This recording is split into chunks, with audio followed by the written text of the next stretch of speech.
Yeah, my name is Lok Lu. I'm from NVIDIA. I hope everyone is doing well. I used to work in the Isaac Sim team of Omniverse simulator for robotics. Now I'm working in self-driving cars, drive sim. So today I'd like to talk about how OpenUSD might help to accelerate self-driving cars and robotics development.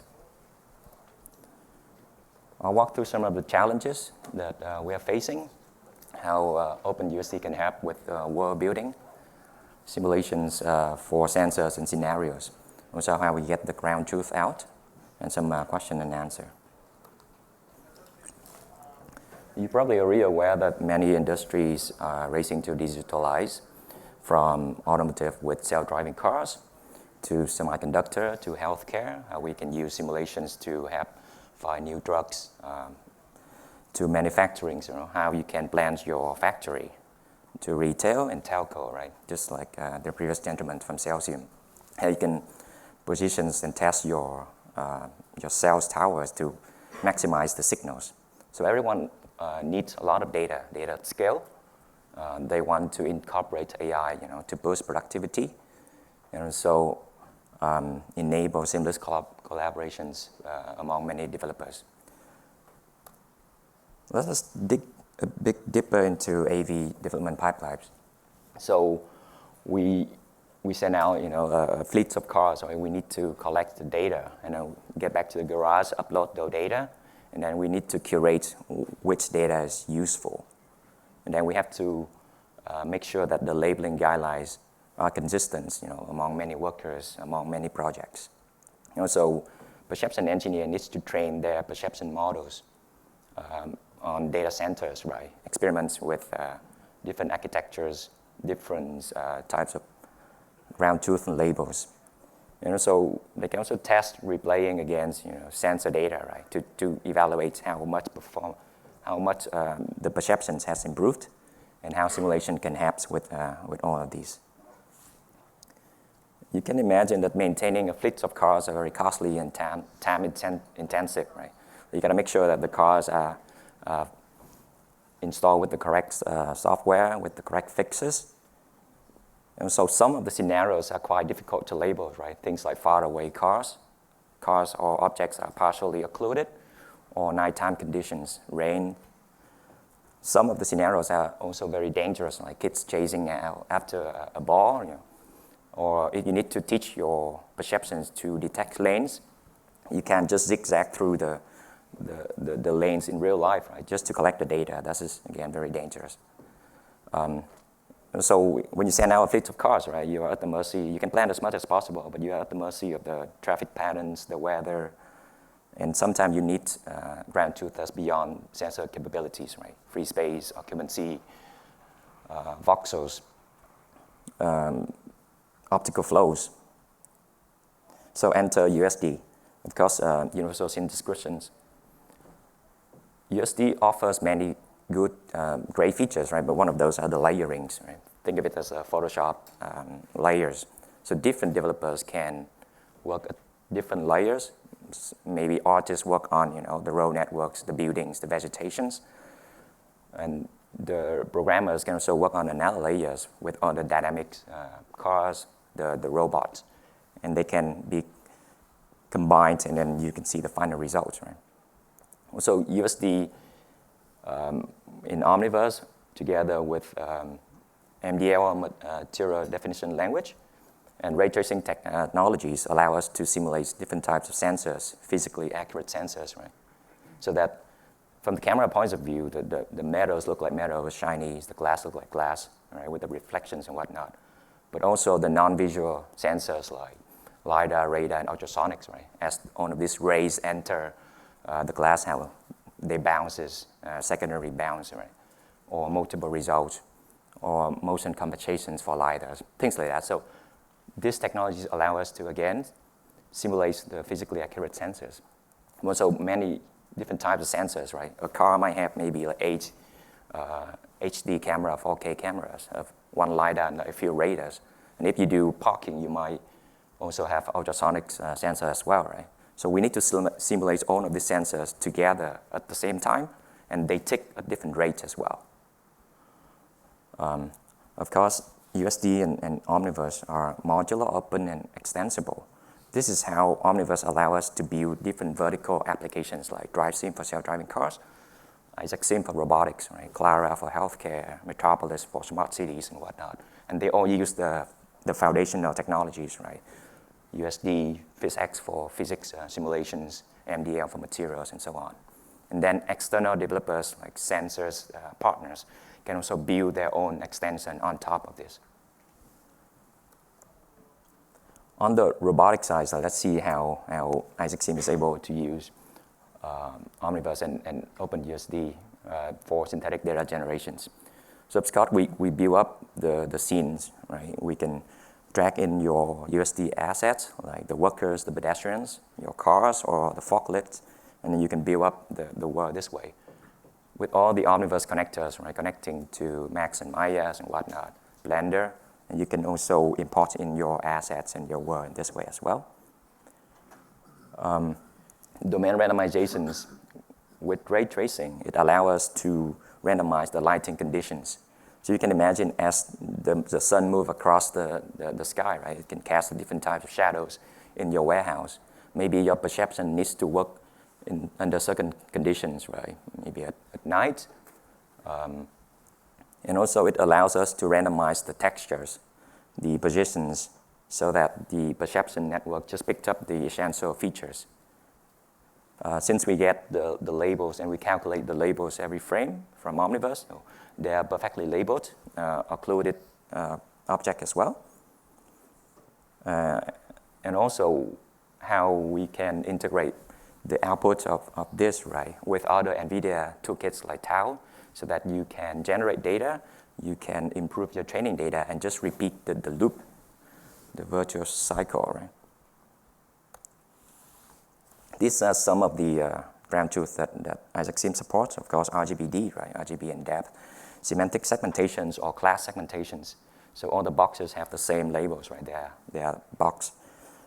Or instant segmentation, each box has its own ID, right? 2D, 3-button boxes, manually annotating, these scenes might be very, very hard. Because again, with ray tracings, we are able to simulate fisheye camera, pinhole cameras, also LiDAR point clouds, radar point clouds. Okay, so how do we organize our USD assets, right?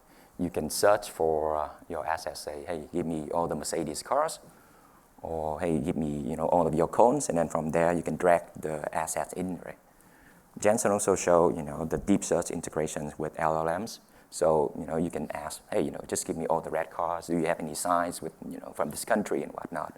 So from there you can see how you can search and get the assets that you need and then drag it in. That's how you can build up your simulation world. So you build up your world. How do we assign and customize the USD asset labels, right? So you can assign the labels at the individual asset level, meaning, all right, you call that as a chair, that is a cone, and so on. But you can also assign the labels at the material levels, meaning all the roads using the same materials will have that label road, right? So that you don't have to go in and individually label every single road. This is how we scale up things. You can use the UIs as showed, or you can also use Python to procedurally label things at runtime. So, of course, USD organize your assets in the stage window, right, on the right-hand side, and all the primitives or prims are organized in the hierarchy.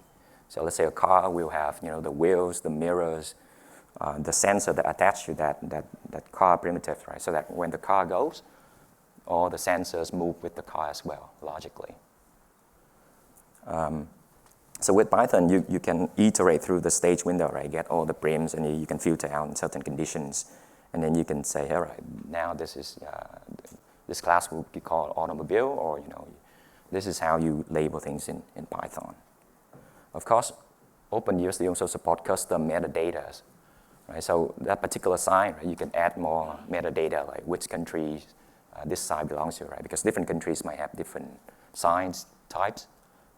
So you have like Germany, or speed limit is 80, but what the units, right? And so on, so you can add your own custom metadata. So the same labels that are being used for cameras are also used for LiDAR and radar or non-visual sensors, right? So you can see like the pink cars over there, right, picked up from the LiDAR side. All the cars have the same colors, but you can go one level deeper, right? You can assign, hey, that is a glass, that is a metal, this is a pedestrians, and so on. So you can see the LiDAR and radar picked up one of these point clouds with one of these labels. And from there, you can train your neural network to detect, from LiDAR point clouds to certain classes. Of course, like everyone calls, things or label things differently. I might call it as a car, but you can call it an automobile, or if you have certain ontology that you want to label your assets, right? We can map from the default. Maybe now you want to call the plants vegetation, tree vegetation, yada, yada. So this is, again, a way that USD can integrate with others like Tomos and whatnot, to give you more flexibilities. Or you can also write out all the missing labels, right? Because missing labels are very important in SDG, right? Synthetic data generations. You don't want to miss things that teach the networks the wrong things as well. So on the dry scene ground truth types, we showed this in one of Jensen's GTC keynote previously. We can support nice scenes, dynamic pedestrians, also 4D GT, right? 3D bounding boxes with velocities, because we can get velocity out of Omniverse. Of course, pixel accurate semantic segmentations. Something interesting here, like this pedestrian is partially occluded by the car, but since we can get it out of Omniverse, we can get all of these bounding boxes for free. This is very hard to do it manually. Of course, depth. We also support different weather conditions like fog, wet roads, LiDAR and radar, of course.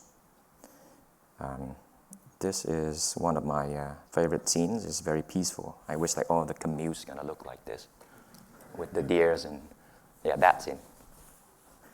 Of course, nice scenes with the policeman over there. It's very hard to label manually as well. Occluded pedestrians, again with USDs, right? We can randomize the positions of things, right? The cones, the shopping cart. This is how we can create diversities easily in your data set.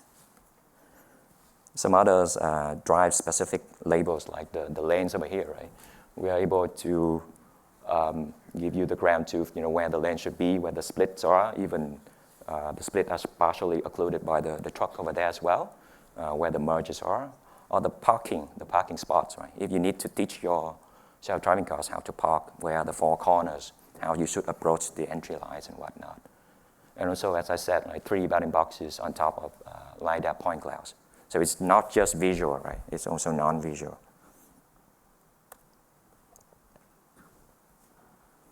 So far, what we've seen is synthetic or contents, right? But USD also supports Nerf. So Nerf, right, as you send out a car with a bunch of cameras and LiDAR, right, we can reconstruct the Nerf background. One reconstructed, right? The Nerf background is just a real life, and you can do all the cool things like, the 360s. You can, as you drive down the road, like you can harvest all of these assets, like that truck over there, and convert them into USD. And now you have a USD asset that you can just, plug into your scenes anywhere you want. Right? You can harvest all of this. This is the LiDAR mesh that we show in Omniverse. How we go from LiDAR mesh to add in more interesting scenarios. Like the truck wasn't there, right? So now we add a truck there. The one on the left is the tri-sim car, and then the kids, right, or the balls. This is how we can add more and more scenarios, dangerous scenarios, interesting scenarios that wasn't there before. Like the original path and then the new path, right?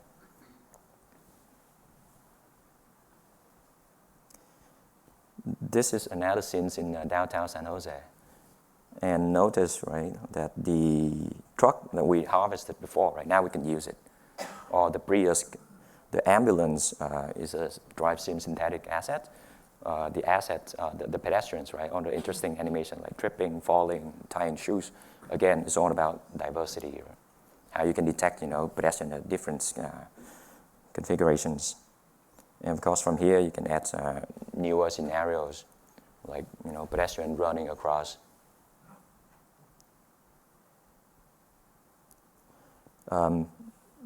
This is, again, our NVIDIA headquarters in Santa Clara. This is an intersection outside, and we try to reconstruct it from the real drive, right? And from there, again, you can go from real to sim, and you can reconstruct from the real drives and reconstruct the drivable surface in this way. And then from there, once it's in sim, right, you can set dressings, your scenes, build the world up, right? Again, once in Omniverse, when in drive sims, you can add more and more cars, more and more pedestrians, right? Create newer scenarios. You can do the comparisons, right? Like from real to sim, which one is real, which one is sim. We can reconstruct the driving scenarios from the LiDAR data. And since this is in sim, you can also rewire your scenarios, right? You can create like more dangerous scenarios.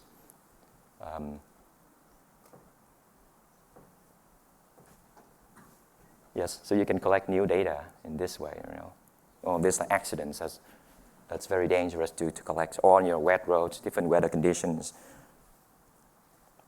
So this is Nerf. USD also allow us very easy randomizations, right? So we can do dynamic vehicles, right? We can randomize the positions of those cars, the wet roads, the different weathers. We can do sequential, meaning the cars are moving, or we can teleport them to quickly generate more diversity, right? Different pedestrian clothing, skin tones, different lighting conditions, right, at night. Because everything is USD, so you can also randomize the backgrounds, right, the buildings, not just the stuff in front. So these are some of the sim-ready Python functions that you can call, right, that you can also build on top. Like when you need to turn on the fog, right, this is the functions that you can call. Or when you turn on the night scene, how you turn on the headlights of the cars.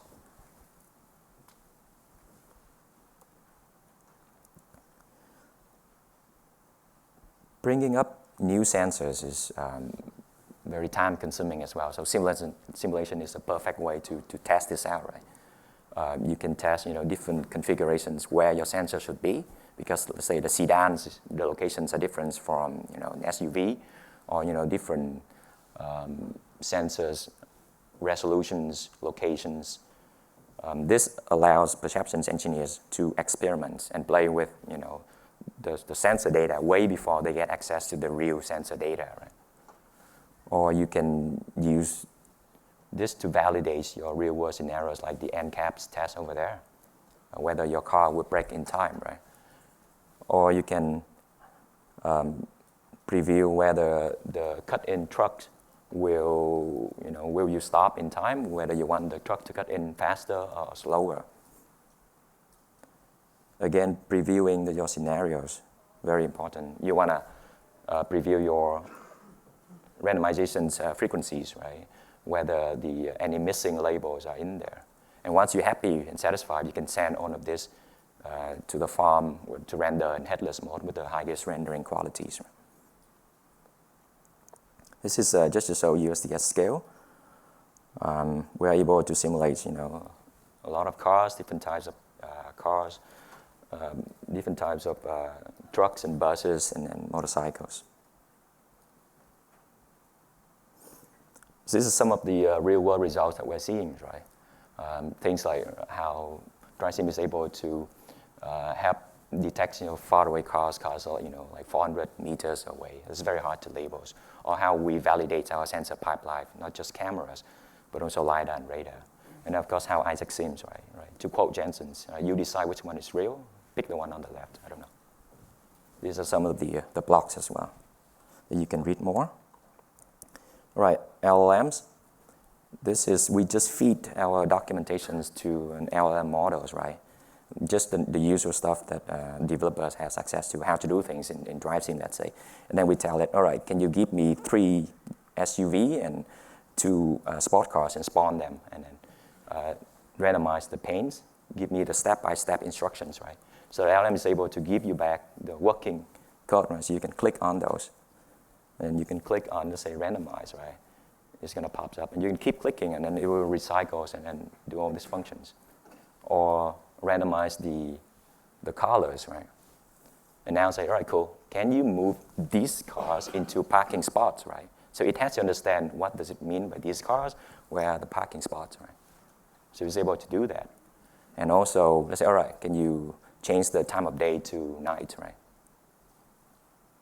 So again, this is very exciting directions that we're exploring. And also, we can go from prompts to texture, like that's the base image, right, with the wet roads. And now, can you do lens contaminations? Can you go from night scene to a snowy scenes, right? This is, again, just feed in an image and out goes, like another image with the same ground truth. Or, rusty cars, or see how the snow accumulates on the cones, right? Or just add more graffitis to the stop sign. Again, diversity. Or you can go from prompts and give me, different behaviors like, jumping, dancing, tying shoes. This guy probably being drunk. I think that's it for my time. Thanks a lot for all of these teams, and this is how you can